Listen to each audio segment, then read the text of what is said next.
오늘 설교 제목을 한번 따라해 주시기 바랍니다. 그날 이후. 영화 제목 같기도 하죠. 여러 해 전에 이런 제목의 영화가 있긴 있었습니다. The Day After Tomorrow라고 하는 미국 영화인데 우리말로는 그날 이후라는 제목으로 이제 번역이 되었었죠. 월드컵 시즌입니다. 이변이 속출하고 있습니다. 전통적인 강국들이 이제 보따리를 싸고 고향 앞으로 가고 있고, 예상치 못했던 신흥 강국들이 새로운 강자로 부상하고 있습니다. 호나우두의 포르투갈, 그리고 메시의 아르헨티나, 그리고 네이마르의 브라질 다 고향으로 짐 싸가지고 갔습니다. 그리고 벨기에라든지 또 영국이라든지 프랑스라든지 이런 나라들이, 크로아티아라든지 이런 나라들이 지금 새로운 강자로 이렇게 부상하고 있습니다. 영원한 강자도 없고 영원한 약자도 없구나 하는 것을 월드컵을 보면서 느끼게 됩니다. 왜 그럴까? 늘 잘하는 팀은 항상 잘해야 되는데 왜 막 어떤 팀은 예선에서도 떨어지고 어떤 팀은 그저 중간쯤에까지 갔다가 또 거기서 이렇게 떨어지는가? 여러 가지 원인이 있겠지만 그 중에 중요한 한 가지 원인은 혹시 방심했기 때문이 아닌가? 우리 인생에도 잘하다가 어이없이 넘어지고 실패하는 경우가 우리에게도 종종 있지 않습니까? 바로 그 방심의 문제, 오늘 본문에서도 우리는 만날 수 있습니다. 오늘 본문을 보면 여리고 전투를 승리로 막 이끈 직후에 일어난 사건입니다. 리더였던 여호수아는 그 다음 전투인 아이성 전투를 준비하면서 정탐꾼 몇 사람을 보냅니다. 자, 여리고는 어디고 아이성은 어디쯤 되는지 말로만 하는 것보다는 그림 한 장이면 그냥 설명이 필요 없죠? 한번 보십시다. 자, 지금 중앙에 요단강이 북에서 남으로 흐르고 있습니다. 이스라엘 백성들은 광야를 거쳐서 요단 동편 쪽에서부터 요단을 건너서 이제 요단 서편 땅으로 왔습니다. 길갈이라고 하는 곳에서 진을 치고 거기서 이제 정탐꾼을 여리고로 보내고 그 후에 하나님이 지시하신 작전을 따라서 하루에 한 바퀴 성을 돌고 마지막 날에 7바퀴 돌고 함성을 외칠 때 하나님의 권능으로 그 견고한 여리고성이 무너지고 말았습니다. 라합과 그의 가족들은 이제 살아남게 되었고, 이스라엘 백성들은 가나안 땅에서의 첫 전투를 아주 큰 승리로 자축하게 되었습니다. 사기가 충천했죠. 그리고 나서 두 번째 공략해야 할 성이 바로 저 왼쪽에 보이는 아이라고 하는 성입니다. 우리말이 아니고 히브리어입니다. 그런데 사이즈로 보면 여리고 성이 어른이라면 아이 성은 그야말로 아이였습니다. 자, 지금 여호수아는 이제 여리고에 있으면서 저 아이 성으로 정탐꾼을 이제 몇 사람을 보냈습니다. 작은 성이라고 소홀히 여기지 않고 신중하게 정탐꾼을 보내는 행동까지는 여호수아다운 신중함이 엿보이는 그런 대목이었습니다. 거기까지는 아주 좋았습니다. 문제는 그 다음이었습니다. 정탐에서 돌아온 이들의 보고 내용을 보면 약간의 문제가 있음을 알 수 있습니다. 우리 3절 말씀을 같이 한번 읽으면서 여러분들이 그 문제점을 찾아보시기를 바랍니다. 시작. 여호수아에게로 돌아와 그에게 이르되 백성을 다 올라가게 하지 말고 2-3천 명만 올라가서 아이를 치게 하소서. 그들은 소수이니 모든 백성을 그리로 보내어 수고롭게 하지 마소서 하므로. 이 보고가 괜찮은 보고입니까? 아니면 좀 문제 있는 보고입니까? 어떻게 하셨어요? 네. 현실을 제대로 직시한 보고는 아니었습니다. 저 보고 속에는 이스라엘 백성들이 아직까지도 승리의 환상에 젖어 깨어나지 못하고 있음을 엿볼 수 있습니다. 그러다 보니까 상대편에 대해서는 과소평가를 하고 자기 자신에 대해서는 과대평가를 하고 있습니다.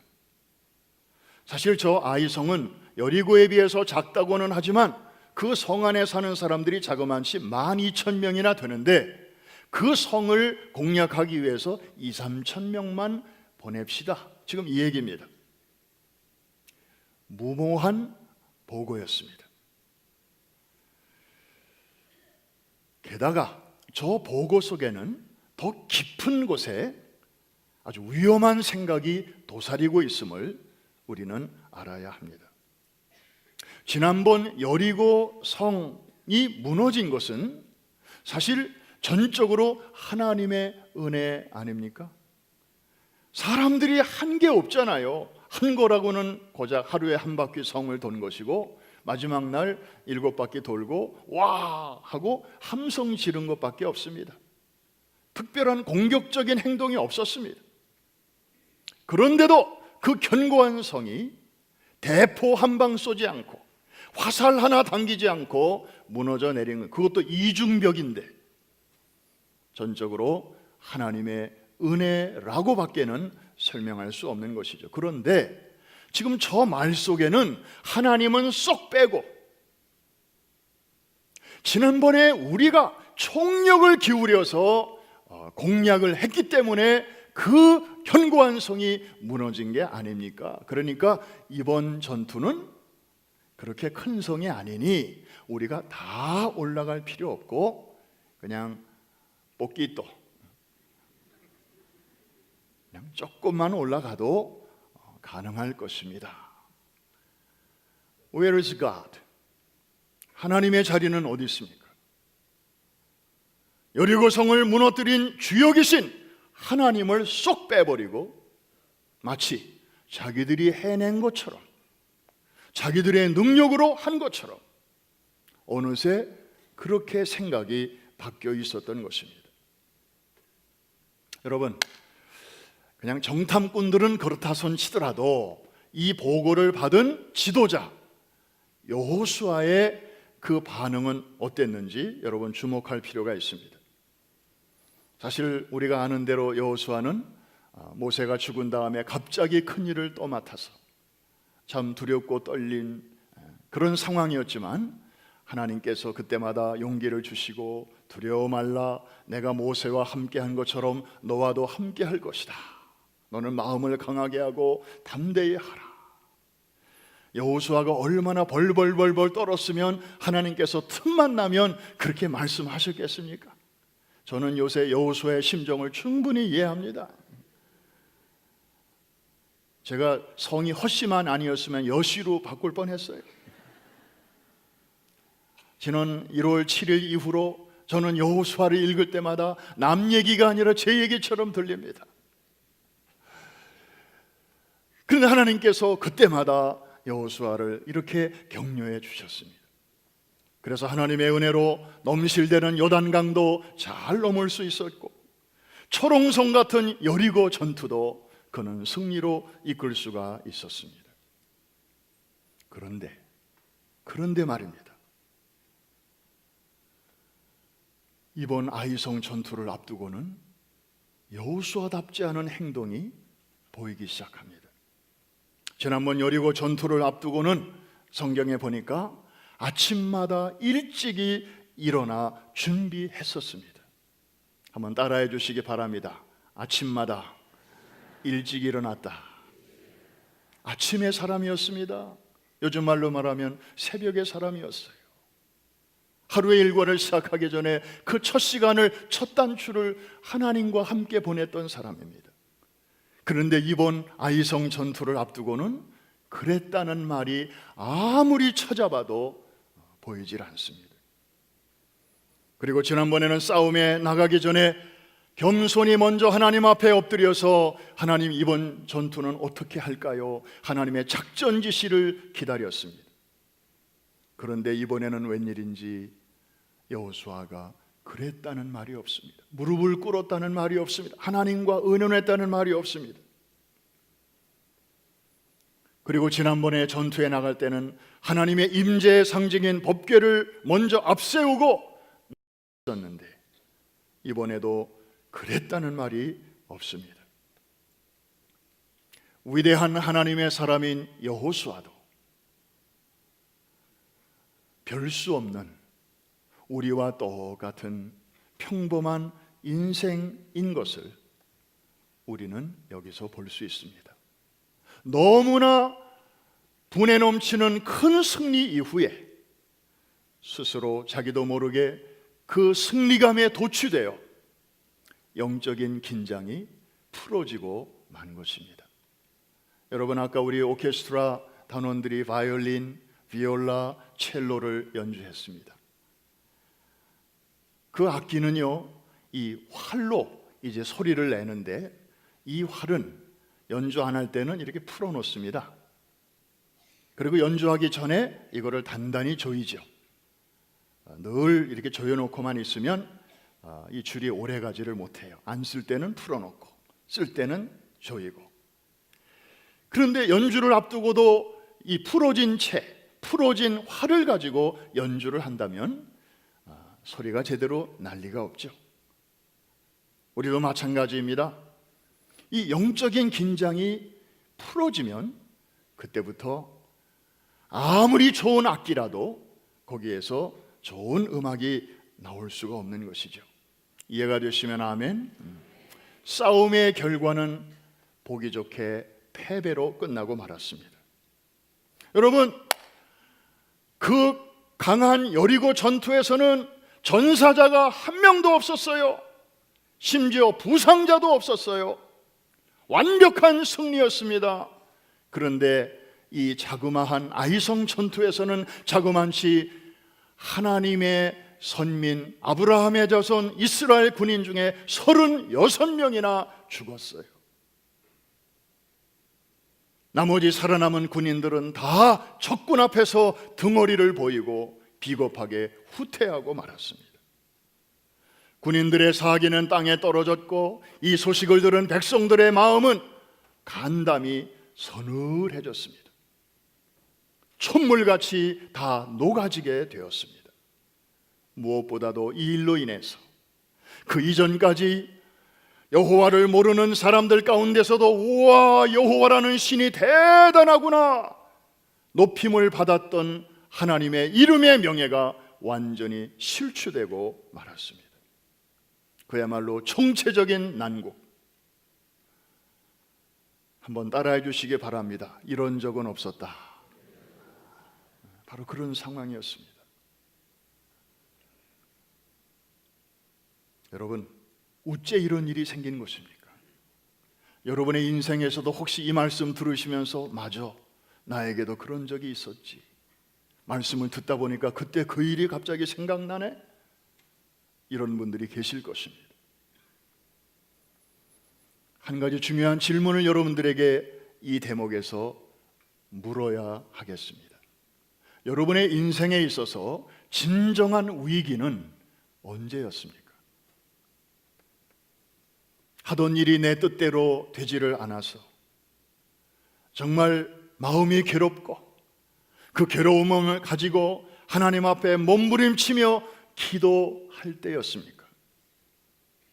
아니면 오히려 얽히고 설켜있던 문제들이 하나씩 잘 풀리기 시작하면서 내 주변의 모든 상황이 내 계산대로 착착 맞아 떨어질 때, 그래서 모처럼 근심 걱정이 없고, 기도 제목, 요즘 어떤 기도 제목을 갖고 계십니까? 제가 가끔 신방 가서 물어보면 어떤 분들은 다 좋습니다, 평안합니다, 특별한 기도 제목 없습니다. 제가 그런 말을 들을 때는 너무 감사해요. 그리고 제 마음이 기뻐요. 그러면서도 조금 불안한 것도 있어요. 이때를 조심해야 되는데, 이때가 중요한데, 어쩌면 아무 뚜렷한 문제가 없는 그 상황, 그 시간이 우리의 인생에 있어서 가장 무서운 위기 상황이 될 수도 있다는 사실을 우리가 기억해야 합니다. 이를테면 이런 것입니다. 믿음으로 하나님께 부르짖어서 드디어 축복을 받았습니다. 그 다음에 그 축복에 함몰되어서, 그 축복에 파묻혀서 그 축복을 주신 하나님을 멀리하는 사람, 좋은 직장 달라고 기도해서 어렵사리 정말 기가 막힌 직장을 얻었는데 그 다음에는 하나님 일보다는 직장 일에 더 매여 사는 사람, 진급을 위해서 기도해서 하나님이 이제 승진의 기회를 주셨는데 그 다음에 주말마다 이 사람 만나고 저 사람 만나고 교제하느라 주일 성수를 소홀히 하는 사람, 난치의 병에서 고침받게 해달라고 하나님 앞에 작정하며 금식하며 기도했더니 하나님께서 기적적으로 고쳐주셨는데 병 나은 다음에 건강한 몸 가지고 하나님을 멀리하는 사람, 이런 사람들은 하나님이 원래 주신 것은 복이었는데 그것을 사람이 화로 바꾸는 것입니다.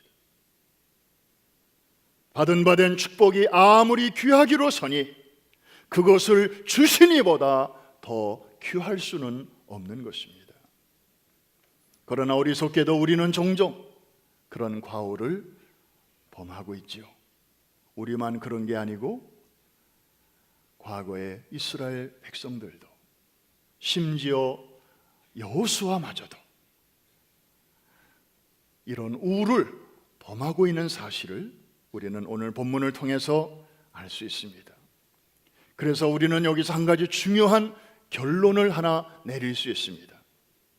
인간의 염려가 끝나는 곳에서 하나님의 염려가 시작된다. 한번 따라해 주실까요? 인간의 염려가 끝나는 곳에서 누구의 염려가 시작된다? 참 이런 인생의 아이러니가 또 있을까요? 하나님께서 이렇게 생각하십니다. 아무개가 지금 어려운 중에도 저렇게 간절히 나를 찾는구나. 이제쯤이면 내가 저 무거운 짐을 좀 벗겨줘야 되겠는데 이제 그만큼 낮아지고 그래서 깨달을 거 다 깨달은 것 같으니 이제는 저거를 좀 벗겨주고 싶은데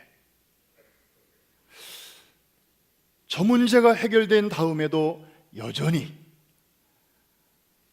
나를 가까이 할 수 있을 것인가? 그 점이 영 마음이 안 놓인단 말이야. 이게 바로 하나님의 고민이요, 하나님의 염려입니다. 신명기 8장이 이 점을 아주 예리하게 지적하고 있습니다. 우리 11절로 14절까지의 말씀을 우리 한 절씩 한번 읽으시면서 하나님의 염려하시는 바가 무엇인지 한번 찾아보시기를 바랍니다. 11절 먼저 다 같이 시작.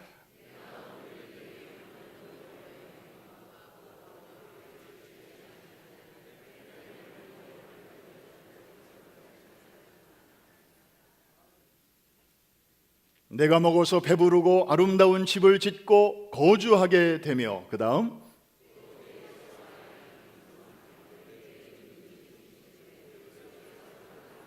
다 같이 읽습니다.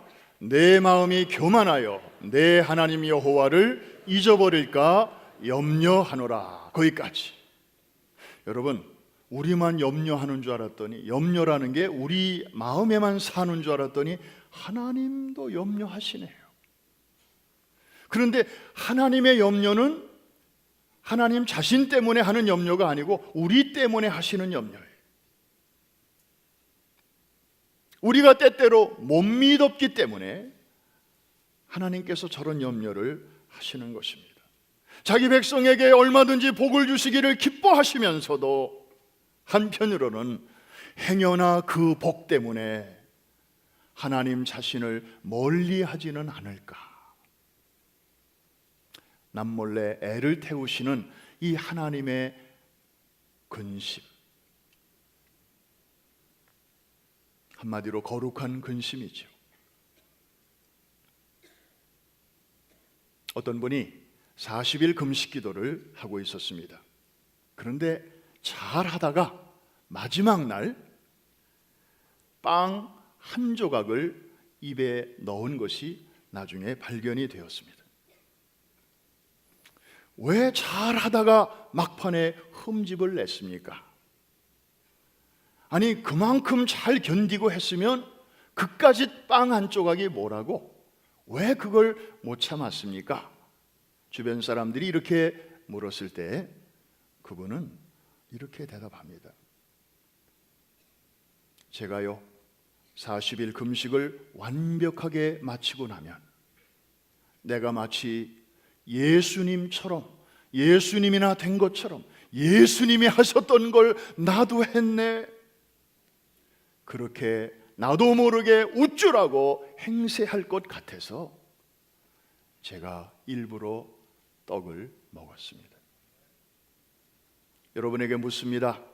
이분의 이 행동이 잘한 것인가요? 잘못한 것인가요?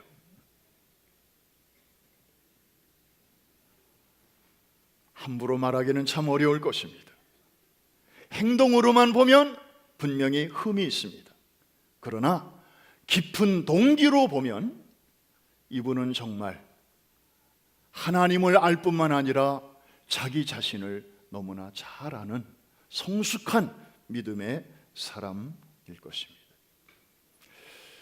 우리 장경동 목사님 설교를 지난 주일부터 또 가족 수양회까지 여러 번 듣다 보니까 저도 좀 영향을 받은 것 같습니다.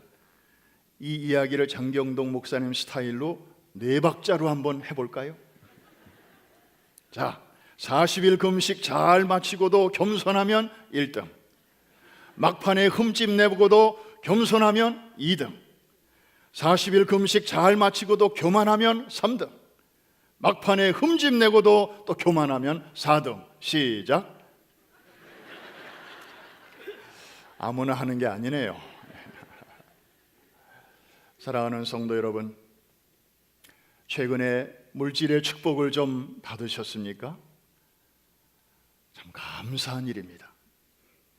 그러나 축복 이후를 조심하시기를 바랍니다. 최근에 영적 싸움에서 큰 승리를 경험하셨습니까? 정말 주님이 크게 기뻐하실 일입니다. 그러나 승리 직후를 조심하시기 바랍니다. 최근에 오랫동안 기도하던 기도의 응답을 받으셨나요? 정말로 하나님 앞에 감사할 일이지요. 그러나 응답받은 직후에 여러분의 기도 생활을 조심하시기 바랍니다. 응답받은 그 다음 날부터 기도의 자리에 안 보이는 사람들, 위험한 사람들입니다. 섰다 하는 자 넘어질까 조심하라고 성경은 우리에게 말씀하고 있습니다. 졸업 시즌이 막 지났습니다마는 근본에 여러분의 자녀가 하나님의 은혜로 본인이 원하는, 정말 남들이 부러워하는 좋은 대학에 합격이 되었습니까? 정말 축하할 일입니다. 감사할 일입니다. 그러나 합격 이후를 조심하시기를 바랍니다. 이 지역에 사는 우리 대학 가는 자녀들이 1학년 때에 그전까지 교회 잘 다니던 자녀들이 교회 안 다니는 자녀들이 70%라는 통계가 있고 4학년 졸업반 때쯤 되면은 90%가 교회를 안 다닌다는 통계가 있습니다. 대학 간 것은 축하할 일이지만 그 이후에 신앙생활을 잘 해야 하나님께서 그의 앞길을 열어주시고 함께 하시고 요셉과 같이 귀하게 쓰임받는 존재로 하나님이 세워주실 줄로 믿습니다. 방심하다가 자녀들 다 놓칩니다. 우리 부모들이 그저 아이들을 위해서 왔다고 하는 거 여기에 목을 메고, 그래서 좋은 대학에 가기만 하면 이제 내가 할 일 끝났다, 무장을 해제하고 이제는 지들이 알아서 잘 해야지 뭐, 이러는 사이에 바람에 나는 겨와 같이 우리 아이들이 힘없이 픽픽픽 쓰러지는 모습을 우리는 안타까운 모습으로 보면서 정말 조심해야 되겠구나, 우리가 이 기도의 고삐를 늦춰서는 안 될 줄로 믿습니다. 최근에 하나님의 은혜로 다 사업이 안 된다고 하는데, 사업이 잘 돼서 가게를 넓히고 사업을 확장하셨습니까? 정말 감사한 일이지요. 그러나 확장 이후를 조심하시기를 바랍니다. 비즈니스가 바빠졌다고 해서, 직원들이 많아졌다고 해서 그냥 그 뒤치다거리 하느라고 주일 예배, 또 믿음 생활, 기도 생활, 말씀 생활 제대로 안 하게 되는 사람들 많이 있습니다. 이게 다 오늘날의 아이성 전투입니다. 오죽하면 여호수아도 이 덫에 걸렸겠습니까? 저는 오늘 이 설교를 여러분에게 외치기 전에 먼저 저에게 수없이 지금 설교하면서 이 단에 섰습니다. 저도 별 수 없는 인간입니다. 뭐 하나 조금 잘 된다 그러면 저도 방심할 수밖에 없습니다. 그럴 때마다 저는 고개를 흔들면서 아니지,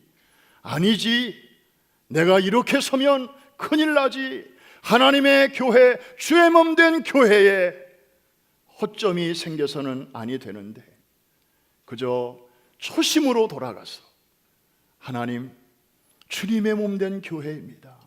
하나님이 돌봐주지 아니하시면, 하나님이 성을 지키지 아니하시면, 하나님이 집을 지키지 아니하시면 지키는 자의 수고가 헛되고 파수꾼의 경성함이 허사이지 않습니까? 하나님 앞에 그래서 엎드릴 수밖에 없는 것입니다. 할렐루야. 그러므로 우리는 조심해야 됩니다. 여러분 한번 생각해 보십시오. 에덴 동산에서 아담과 하와가 허물어졌습니다. 뱀의 미혹을 받았기 때문이죠. 우리는 너무 많이 들은 얘기입니다. 그런데 여러분, 한번 앞에서만이 아니라 뒤쪽에서 한번 생각해 보십시오. 아담과 하와는 그 전에 한 번도 범죄한 적이 없었습니다. 뱀의 미혹을 받기까지 깨끗한 하나님의 형상 원형 그대로였습니다. 그런데도 왜 넘어진 것입니까? 방심했습니다. 더 놀라운 사실은 죄를 지은 히스토리가 없는 상태에서도 방심하다가 그렇게 넘어졌다면, 저나 여러분이나 지난날에 수없이 넘어져 본 적이 있는 그런 히스토리가 가득한 우리 같은 사람들은 얼마나 더 조심해야 사단의 불화살을 피할 수가 있겠습니까? 여러분 자신을 절대로 믿지 마십시오. 나는 괜찮아. 이 정도야 괜찮겠지. 그러는 사이에 사탄은 여러분의 그 약한 부분을 타고 여러분이 무장 해제를 한 그 빈틈을 기가 막히게 알고, 여러분의 집도 비가 어디로 새는지 아시죠? 지붕을 단단히 해놨어도 제일 약한 부분으로 물이 새게 돼 있어요.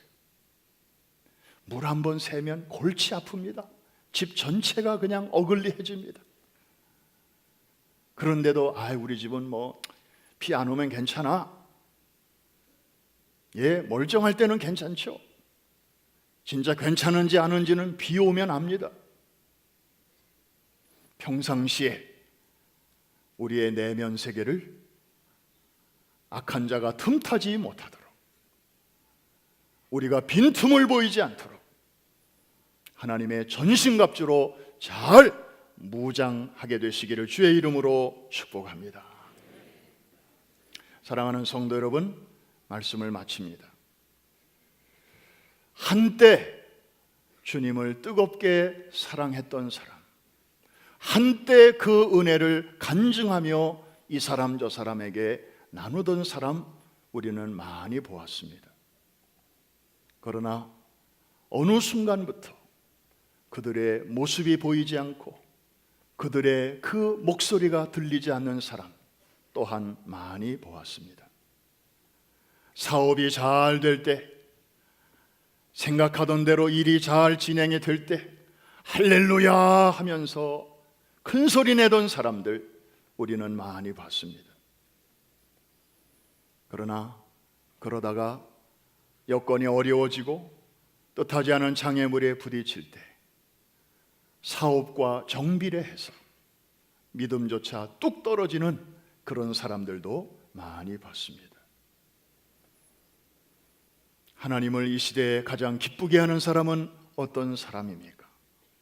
변함없이 주님을 사랑하는 사람입니다.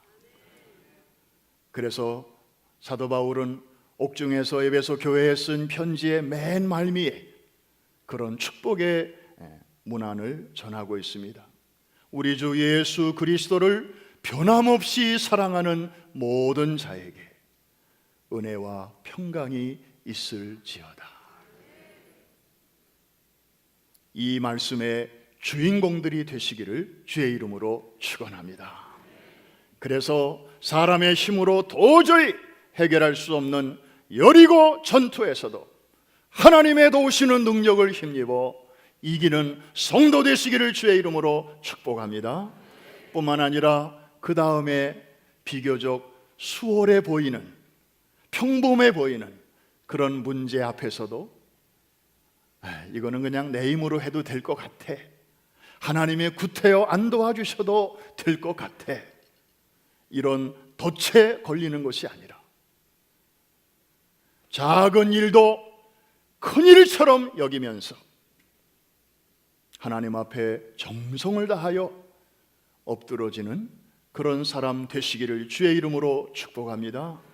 뿐만 아니라 큰 문제 앞에서도 하나님의 관점을 가지고 작게 볼 줄 아는 믿음의 사람들 되시기를 주의 이름으로 축복합니다. 그래야 할 때 여러분은 자신도 모르게 어느새 한 걸음씩 한 걸음씩 하나님이 여러분들을 위하여 프라미스, 약속하신 그 축복의 중심부를 향하여 변두리에서만 놀다 가는 인생이 아니라 가나안 땅의 중심부를 향하여 들어가는, 그리고 그것을 누리는 하나님의 축복의 주인공들이 되실 수 있는 줄로 믿습니다. 이 은혜가 오늘 모든 여러분들의 가정에 임하게 되기를 주의 이름으로 축복합니다.